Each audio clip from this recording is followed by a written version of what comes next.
मेरा मौक़िफ़ एक सियासी जमात को पसंद नहीं है, ट्रोलिंग करेगी और क्या करेगी, यही करेगी ना। हुकूमत में आएगी तो मारने की कोशिश करेगी, उठाने की कोशिश करेगी, ऑफ एयर करने की कोशिश मैक्सिमम ये कर सकती है। किसी और का मौक़िफ़ दूसरी जमात को पसंद नहीं है तो वो भी यही करेंगे। लेकिन अरशद शरीफ जब पाकिस्तान से बाहर गया तो उसकी ट्रोलिंग हमने खुद की थी। बोलो और बार बार बोलो, लेकिन असल बात बोलते हुए हम डरते हैं। यह है सेंट्रल पॉइंट। हम सब इसके इर्द गिर्द घूम रहे हैं, बिल्ली के गले में घंटी कोई नहीं बांधना चाहता। हम सारे सहाफी बैठे हुए हैं, आप में से बहुत सारे मेरे दोस्त, उन्हें मेरा मौक़िफ़ पसंद ही नहीं होगा।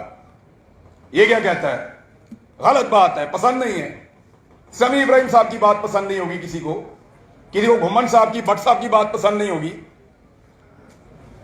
तो अपनी अपनी पसंद और नापसंद है। मुझे भी बहुत सारे लोगों की बात पसंद नहीं।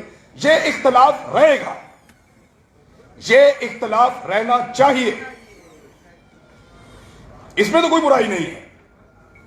हम इख्तलाफ करते रहेंगे, लेकिन एक बात पे गौर कीजिए, जो सेंट्रल पॉइंट है उसकी तरफ आ जाएं सारे मिलकर। मुझे बताएं, किसी सियासतदान में जरूरत है कि हमारे प्रोग्राम बंद करें, हमें पर्चे दे, हमें अंदर डाले या हमें कत्ल कर दे? है किसी सियासतदान में जरूरत? यार ये तो अपनी वजारतों के लिए बेचारे एंकरों के पीछे भागते हैं, दफ्तरों के दरवाजे खटखट